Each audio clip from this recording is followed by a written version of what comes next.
오늘 법령들의 공통점은 그 대상이 객과 고아와 과부를 향하고 있다는 것을 알 수 있습니다. 일단 17절을 한번 보겠습니다. 너는 객이나 고아의 송사를 억울하게 하지 말며 과부의 옷을 전당 잡지 말라. 객이란 말은 나그네라는 말로도 사용이 되는데 자기 나라가 없이 그러니까 이리저리 떠도는 이방인들이 있을 것 아니겠습니까? 요즘도 이제 난민이란 개념이 있잖아요. 특히 동남아 같은 데서 이 가난한 나라의 난민들이 남의 나라로 이제 이주를 해서 아주 힘들게 살아가는 현실들이 많습니다. 그래서 교회가 그들을 돌보는 사역을 많이 합니다. 난민 학교 같은 것도 만들고 난민을 구제하기 위한 선교사들의 사역도 큰 비중을 차지하고 있는 그런 사역이 되고 있습니다. 이 난민까지는 아니더라도 우리나라도 이제 외국인 근로자들 같은 경우가 오늘 본문에 객이라는 개념이 될 수가 있는 거죠. 그런 객이나 고아들은 법적으로 보호받을 신분이 되지 못하다 보니까 공평한 법의 평가를 받기에 억울한 요소들이 많을 것입니다. 그래서 그런 약자들에게 억울한 소송을 걸어서 힘들게 하지 말라라는 겁니다. 가끔 제가 돕고 있는 그 외국인 근로자들 중에 상담이나 기도 요청을 받을 때가 있었는데 그 힘겨움의 내용은 하나같이 부당한 대우 때문에 야기되는 그런 어려움들이었습니다. 지금도 그런데 그 옛날 고대 사회에서는 얼마나 심했겠습니까? 과부도 마찬가지죠. 자기를 보호할 남자가 없는 여자는 그 사회적 위치가 아주 열악한 입장일 수밖에 없습니다. 그래서 과부의 옷은 전당을 잡지 말라고 하십니다. 그 앞에서 전당에 대한 법령들을 다루었는데 전당을 잡아도 해지기 전에는 돌려주라고 했었죠. 기억이 나시는지 모르겠습니다. 근데 과부 같은 경우는 아예 전당을 잡지 말라 그렇게 보호를 해주는 것입니다.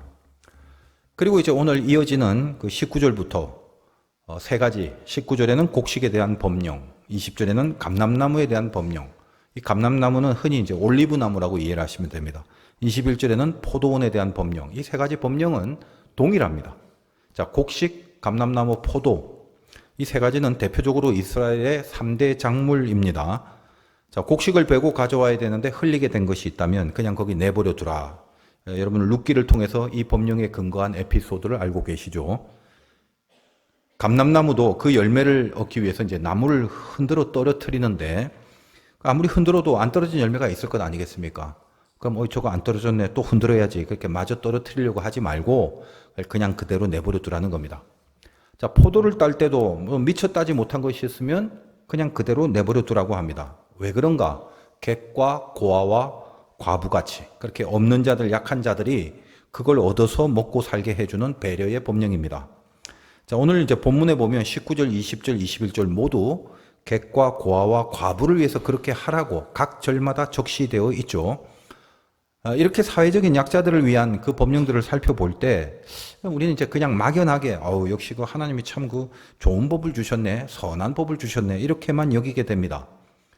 지금 시대의 입장에서 보더라도 이건 아주 수준 높은 기준을 제시한 그런 법령들이라고 여겨지지 않습니까?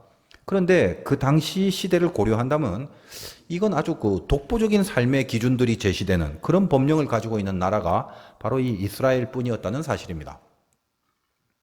신명기의 이 법전이 참 수준이 높은 법 정신을 가지고 있다는 것은 이 고대의 여러 가지 다른 법들과의 비교를 통해서도 알 수 있게 됩니다.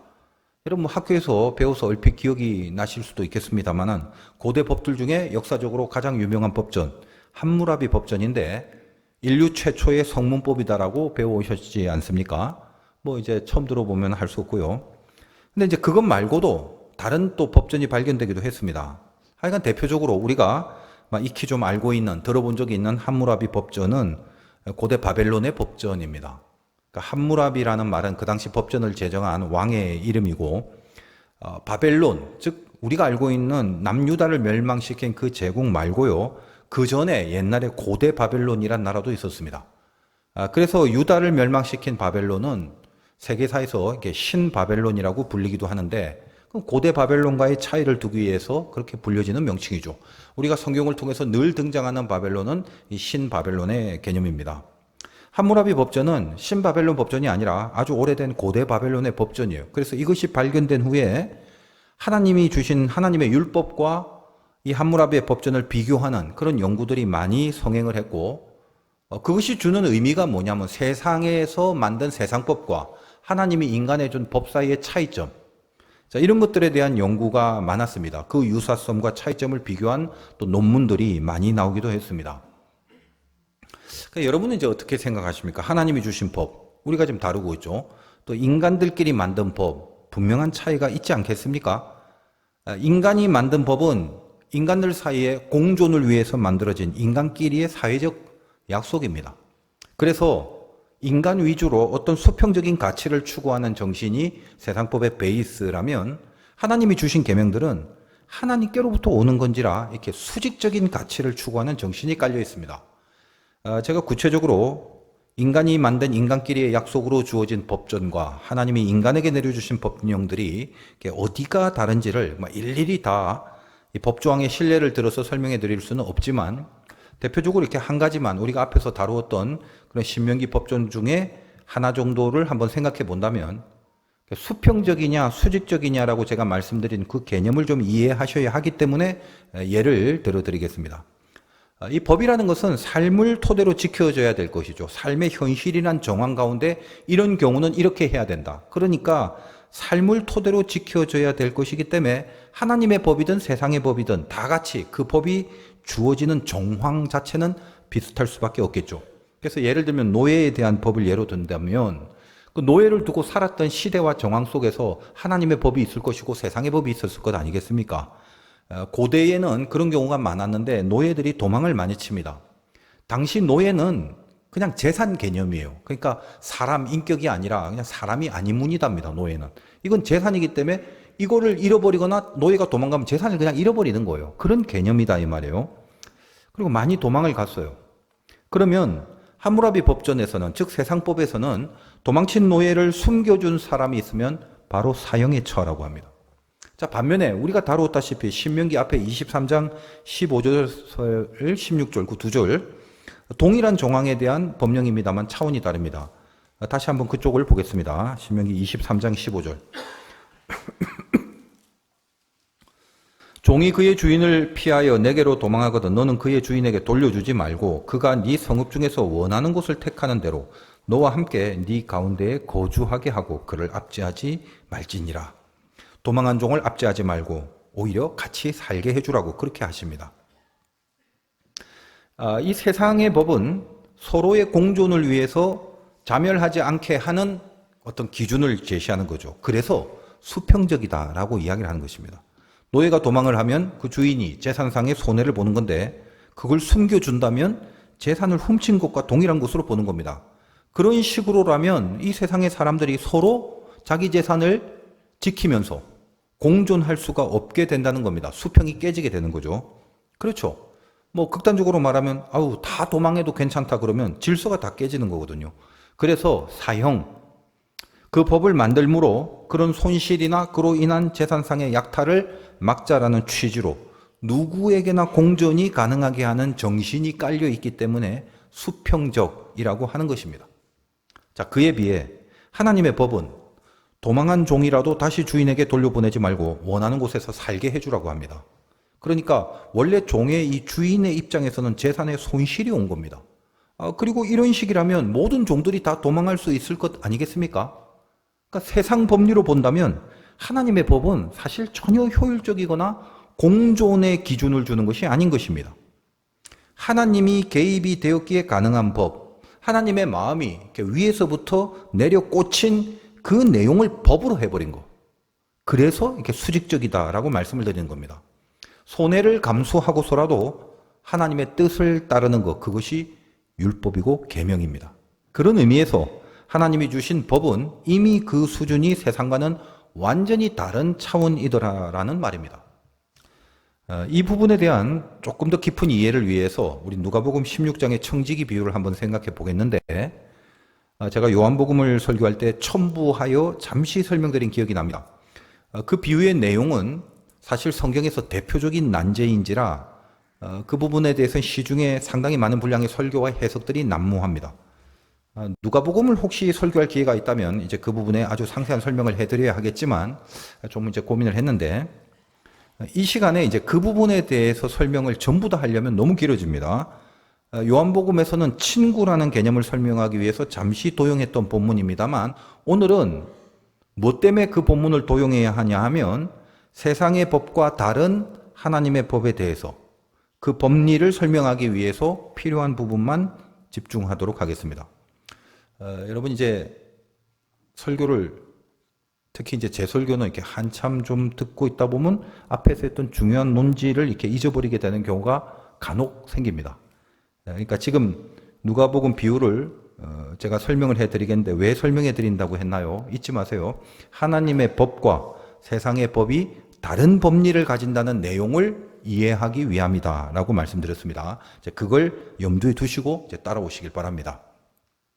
자, 일단은 누가복음 16장을 일단 찾아놓고 살펴보겠습니다.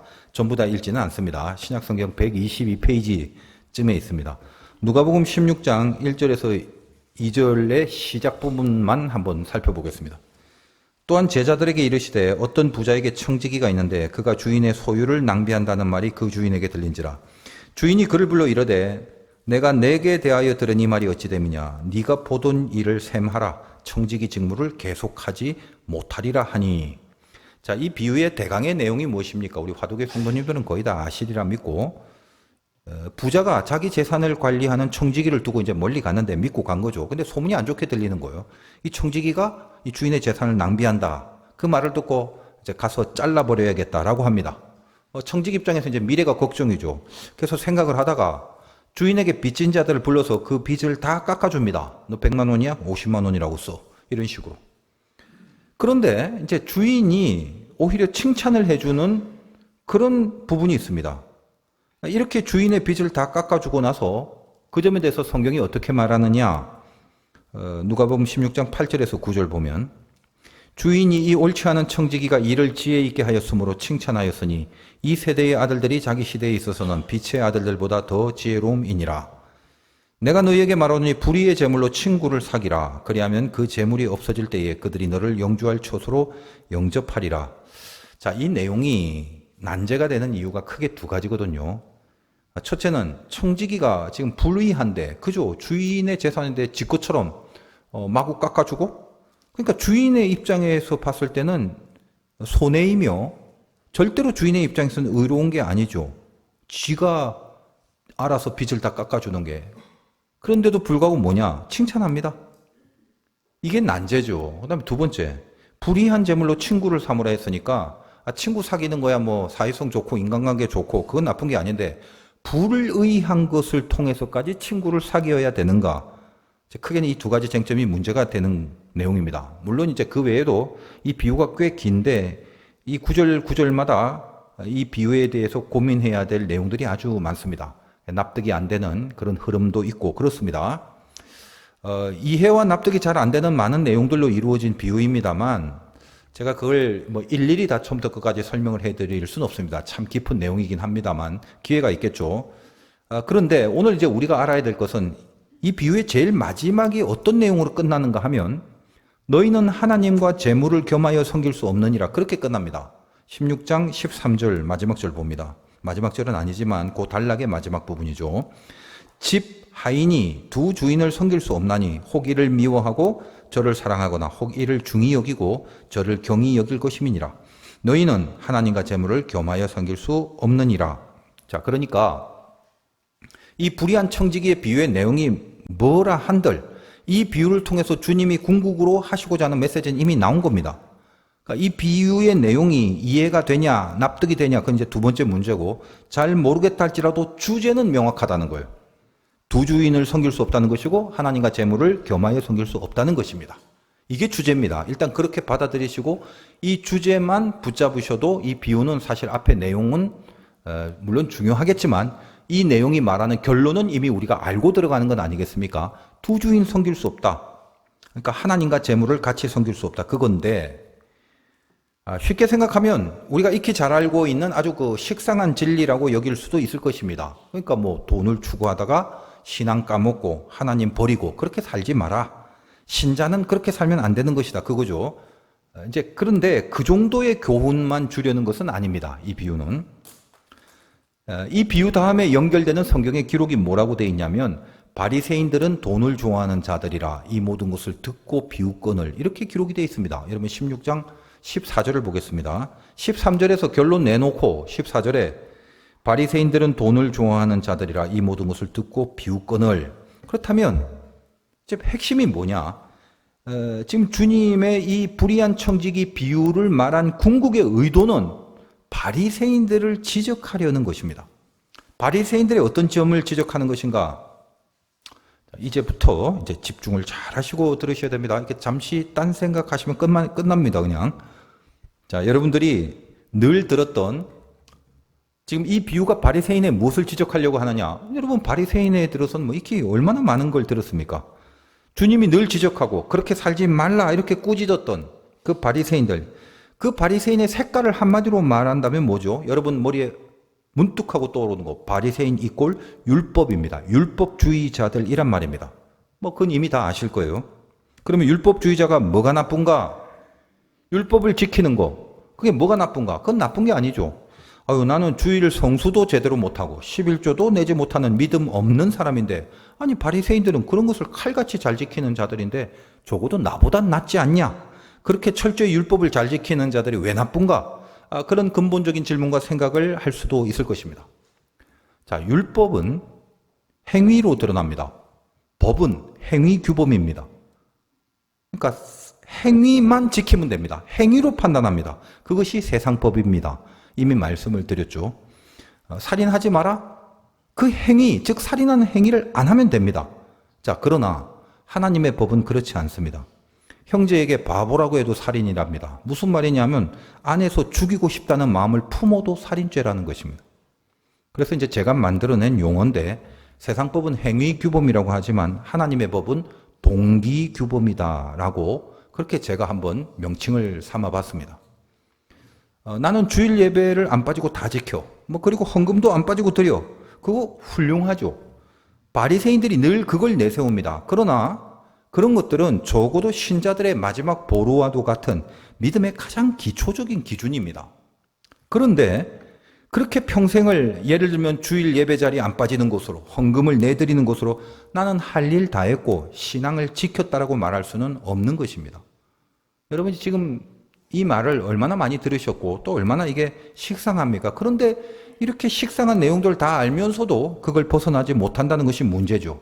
삶은 엉망으로 살면서 주일에 나오는 이 행위만은 절대적으로 지키는 것이, 그게 우리 신앙의 척도가 아닙니다. 물론 그 정도만 해도 아예 안 나오는 것보다는 훨씬 훌륭하죠. 그래서 혹자는 이런 질문을 할 수도 있습니다. 아이고 목사님, 주일에 안 나오고 삶은 신앙적으로 사는 거, 이게 더 좋은 거 아닌가요? 그런 질문도 참 바리새인 같은 질문인데, 진짜 신앙이 있다면 당연히 삶을 신앙적으로 살죠. 그리고 당연히 주일에 예배를 나오게 돼 있습니다. 자, 그러면 바리새인이라고 하면 율법주의이며 행위 규범론자들입니다.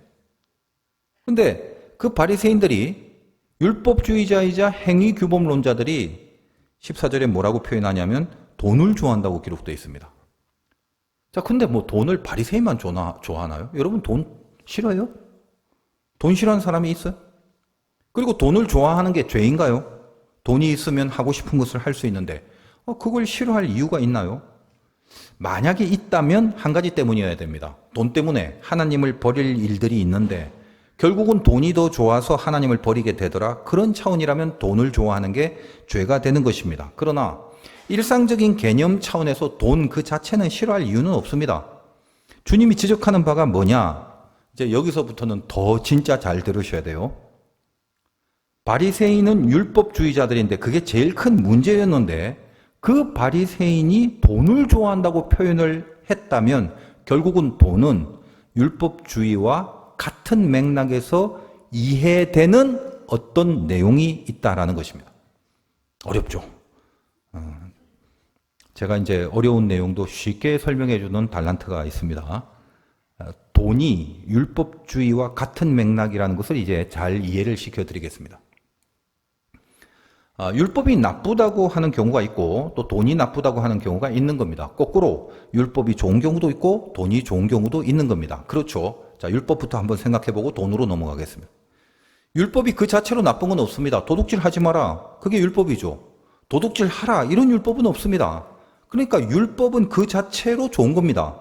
그런데 그 율법이 나쁜 게 되려면 행위만 하면서 그 행위의 동기와 중심과 내용이 전혀 신앙적이지 않을 때, 그리고 덧붙여서 그 행위 자체만 해내므로 난 다 했다고 스스로 진짜인 척 여기거나 스스로 완벽하다고 그렇게 스스로도 속고 있는 경우, 그때의 율법은 나쁜 것이 되는 것입니다.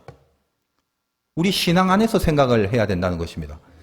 저 세상은 그냥 행위로 따지기 때문에 행위만 있으면 다 좋은 거지 그 나쁜 거 아닙니다. 그러나 하나님의 법은 행위규범이 아니라 동기규범이라고 했죠.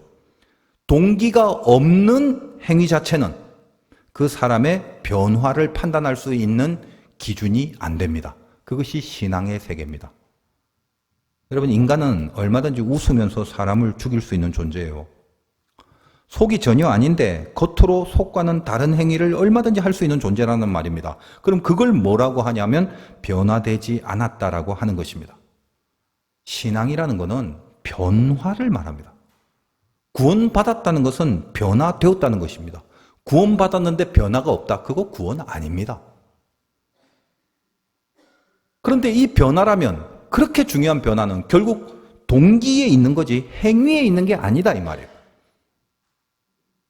바리새인은 결국 행위규범론자라는 말은 뭘 말하냐면 변화되지 않는, 동기에서 바뀌어지지 않은 바로 그런 식의 나쁜 율법주의자이더란 말입니다. 율법 자체가 나쁜 건 아닌데 왜 율법주의가 나쁜 것으로 됐냐라는 이 흐름의 내용을 여러분이 이해를 하셔야 됩니다. 겉과 속이 다른 회칠한 무덤이라고 바리새인을 표현하지 않습니까?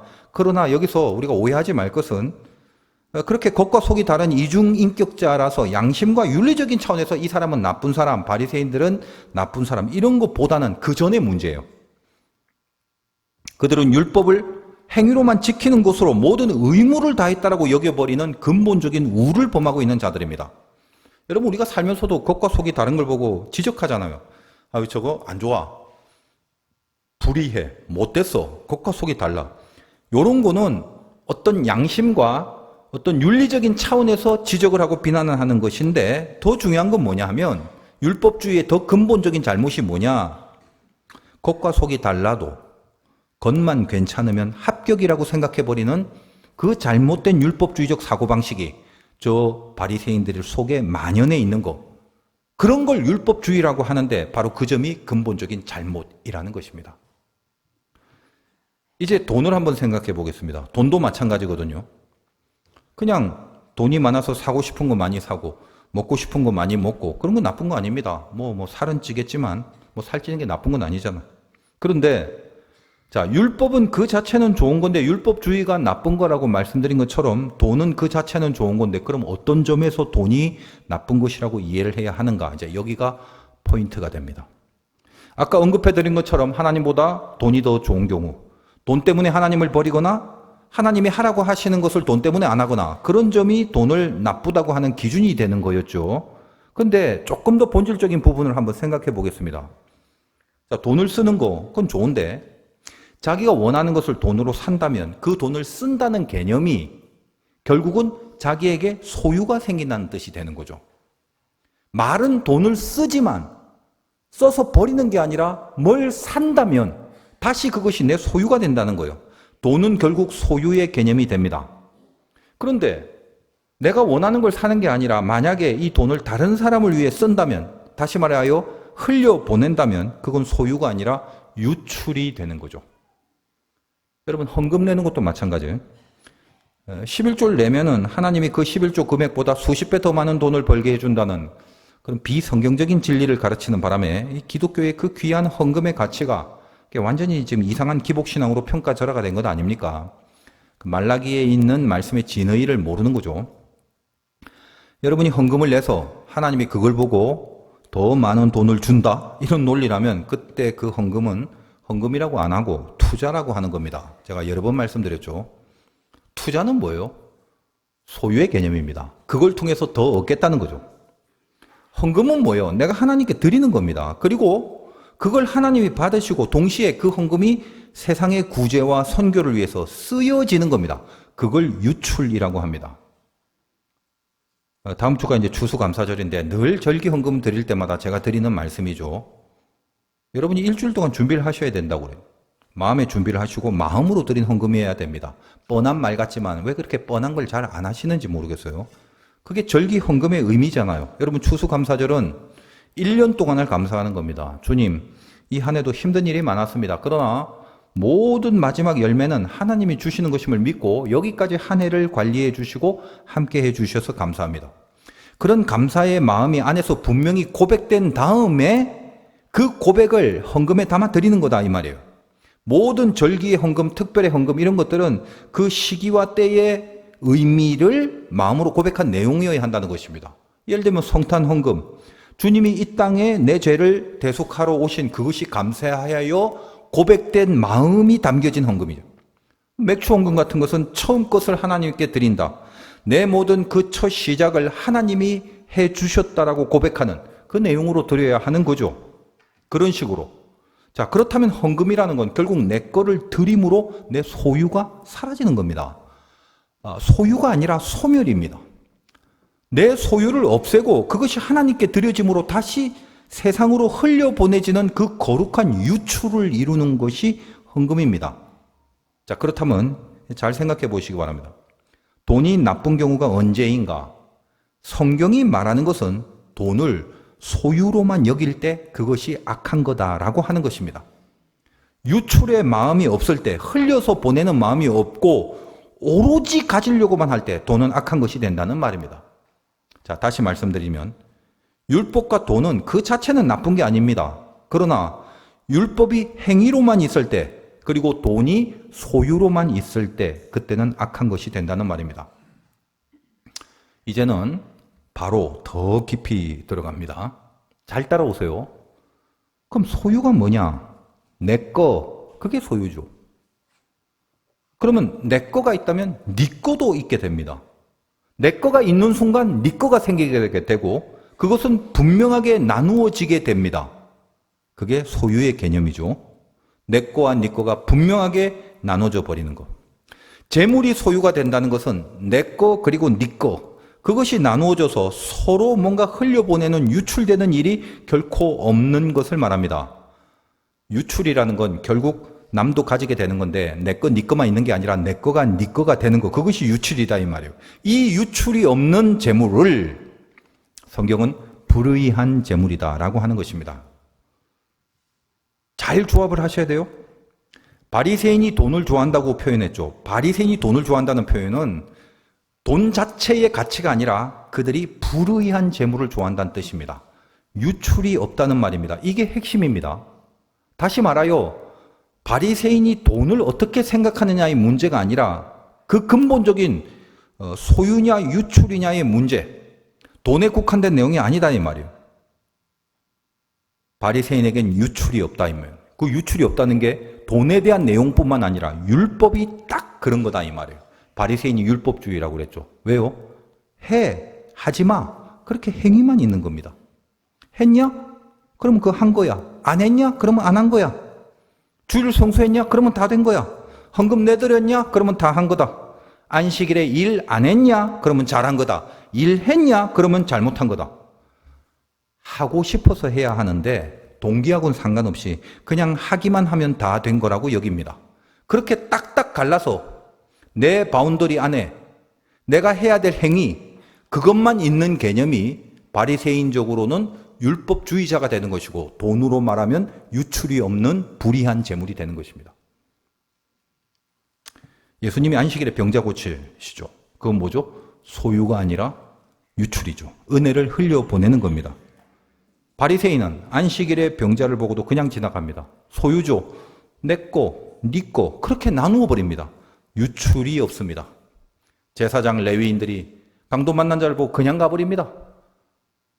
부정탄다는 거죠. 네 거, 내 거. 이것이 분명히 갈라서 나누어져 있습니다. 지금 유대교를 믿는 이스라엘은 정신을 못 차리는데 안식일에 엘리베이터 버튼도 안 누릅니다. 안식일에 일을 안 하는 행위만 있으면 되는 거죠. 그래서 같이 탄 사람에게 저 10층 좀 눌러주세요. 이렇게 이야기를 합니다. 나만 안 하면 된다는 주의 아니겠습니까? 그래서 내 것만 가지고 살아가면서 그걸 나는 다 한 거다라고 여기는 겁니다. 아시겠죠? 이 불의한 청지기 비유에서 제가 전부를 다 설명해 드릴 수 없습니다만 오늘 신명기의 본문을 이해하기 위해서 필요한 부분만 초점을 두고 말씀을 드린 겁니다. 이 청지기가 내가 잘린다라는 사실을 알고 자기가 할 일을 알았다는 각성이 일어납니다. 그렇게 기록이 되어 있어요. 그래서 어떻게 하나? 빚진 자들에게 돈을 깎아주는 겁니다. 결국은 재물을 소유로 삼지 않고 깎아준다. 유출하게 되는 거예요. 불의한 재물로 친구를 사귀라는 구절이 이게 무슨 말인지 감이 오시죠? 불의한 재물. 말씀드린 것처럼 소유의 개념만 갖고 있는 그 돈을 가지고 그걸 남들에게 흘려보내서 남이 아닌 친구를 만든 겁니다. 친구를 만들었다는 것은 서로 친해졌다는 말이 아니라 유출하여 나누어 가지게 된 대상이 생겼다는 말이죠. 소유는 네 거 내 거밖에 없고 네와 내가 다릅니다. 유출을 하는 순간 흘려보낼 수 있는 대상이 생겨버립니다. 그걸 친구라고 이야기를 하는 것입니다. 네 거 내 거만 있었는데 내 거가 네 거가 되게 했다는 말입니다. 여기 주인의 칭찬이 뭔가요? 가장 중요한 핵심이 그겁니다. 여기 등장하는 주인은 말할 것도 없이 하나님을 상징하는 거죠. 뭘 칭찬한 거죠? 재물에 대해서 소유에서 유출로 바꾸었다라는 것을 칭찬합니다. 그것이 연결하여 어떤 교훈으로 가느냐? 율법주의자인 바리새인이 영적인 소유의 개념만 가지고 살았는데, 그죠? 그것이 불의한 재물이거든요. 네 거, 내 거만 있는 거. 율법으로 딱 정해져서 행위만 있으면 된다라는 거. 소유만 있는 거. 이게 다 같은 맥락이에요. 그러나 이제 그들이 복음을 받아들이고 소유가 아니라 영적인 유출로 변화돼야 될 것을 지적하는, 복음을 받아들이고 율법을 완성시키는 복음의 길로 가야 될 것을 요구하고 독려하고 그것을 제시하는 메시지가 되는 것입니다. 그러니까 이쪽 문태기에는 뭐가 있어요? 불의한 재물. 이거는 유출이 없는 소유. 이건 결국 네 거, 내 거. 행위만 있는 율법, 바리새인. 이렇게 한 세트로 묶여지는 거고, 반대로 여기 의로운 재물은 유출하고 흘려보내 나누는 거. 이건 복음, 그리고 이것이 참된 신자. 그렇게 묶여지는 것입니다. 그것이 청지기 비유 속에 등장하는 그런 재물에 대한 개념이고, 또 오늘 우리가 신명기 법전에서 같이 연결해서 생각해 봐야 될 그런 어떤 쟁점이 있는 부분인데, 일단 제가 이 청지기 설명에서 우리가 필요하고 이해해야 될 것은 설명 다 했습니다. 이제 뭐 집에 가서 푹 주무시고 내일부터 이제 새벽기도 오시면 됩니다. 라고 그렇게 이제 끝내면 참 좋겠습니다. 아까 제가 초점을 잊지 말라고 했었죠. 왜 이렇게 한참 동안 누가복음의 비유를 제가 말씀드렸습니까? 신명기에서 하나님이 주신 법령들의 법리, 그리고 세상의 법들의 법리가 어떤 점에서 다른가를 설명하기 위함이라고 했죠. 그러니까 아까 예를 든 것처럼 도망간 종을 숨겨주면 세상 법은 그냥 사형입니다. 이건 세상적으로 맞는 법리죠. 왜? 재산이 뺏겨지면 안 됩니다. 공존이 안 되기 때문이죠. 소유를 지키려는 것이 세상의 법리입니다. 자, 이쪽 하나님의 법은 다릅니다. 도망간 종을 오히려 그가 원하는 곳에서 같이 살게 해주라고 합니다. 유출을 독려하는 법리죠. 이 차이입니다. 소유를 지키는 목적인가, 유출을 독려하는 목적인가, 이 점이 세상법과 하나님 법의 근본적인 차이라는 것입니다. 하나님은 자기 거라는 개념을 싫어합니다. 내 거, 네 거가 어딨냐는 거요. 초대교회가 그렇게 살았죠. 다 같이 네 거, 내 거 없이 살았습니다.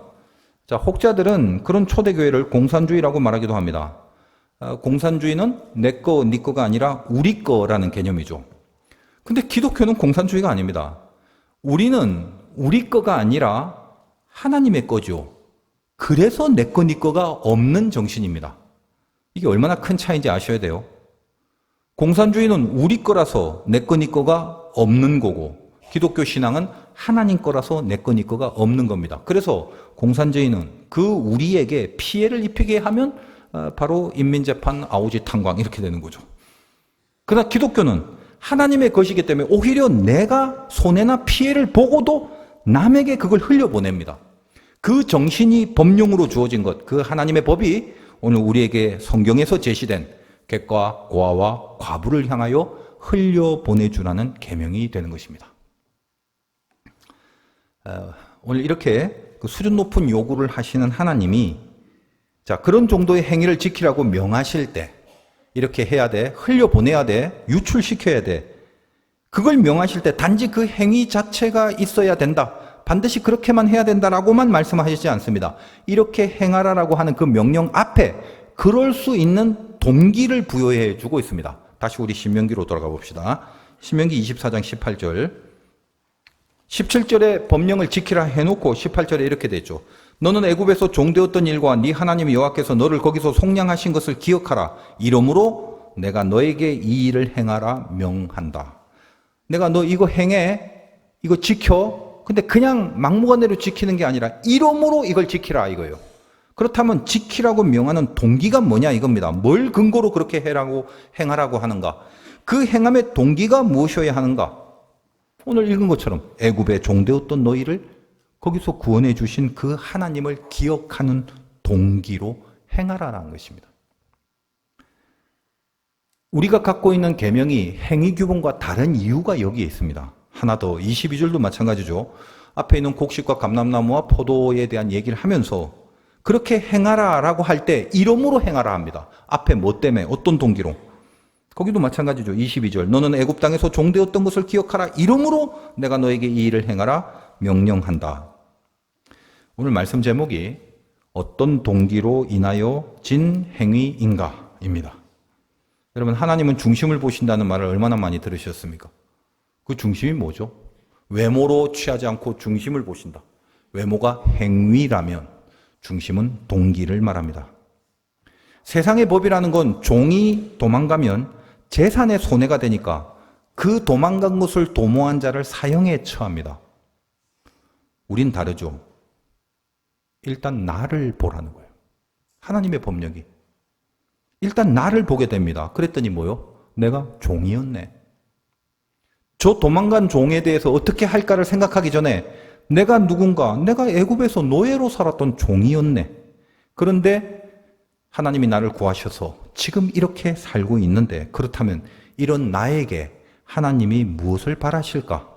내 집에서 도망간 종과 그것을 숨겨준 사람을 사형에 처해버리고 내 소유를 지키고 유출시키지 않는 거, 그게 맞는가? 아니면 그 도망간 종을 오히려 압제하지 말고 원하는 곳에서 살게 해주는 것이, 그렇게 흘려보내주는 것이 하나님이 원하시는 것인가? 완전히 다른 판단과 결정과 선택을 하게 되는 것입니다. 우린 누군가요? 우리는 법 지키고 사는 사람이 아니라 하나님을 지키고 사는 사람들입니다. 얼마나 수많은 인생에 있어서 선택의 기로가 있습니까? 그 선택의 모든 시기와 경우와 상황들 다 전투입니다. 전투가 뭐요? 둘 중에 하나가 죽어야 되는 거예요. 이걸 죽여 살려. 이 말을 해야 돼, 말아야 돼. 요걸 택해, 저걸 택해. 이걸 줘, 말아. 이걸 참을까, 안 참을까? 내 안에서 손해냐, 이익이냐? 내 자존심이냐, 신앙이냐? 교만이냐, 겸손이냐? 미움이냐, 사랑이냐? 우리의 모든 언행의 결정과 선택을 하기에 앞서 오늘 이 말씀 가운데 여러분 5초만 묵상을 하시기 바랍니다. 첫째, 내가 누군가? 그리고 둘째, 내 안에 가장 깊은 곳에서 동기가 무엇이어야 하는가? 여러분 잠시 눈을 감고 여러분의 가장 밑바닥에 존재하는 것이 무엇인지를 확인하기 바랍니다. 폐, 위, 대장, 한참 저 영혼 깊은 곳에 가장 밑바닥에 존재하는 것이 그게 뭔지를 확인하시기 바랍니다. 거기 무엇이 존재하고 있습니까? 깊이 들여다보시기 바라요. 뭐가 보입니까? 하나님이 보이시나요? 아니면 내가 보이시나요?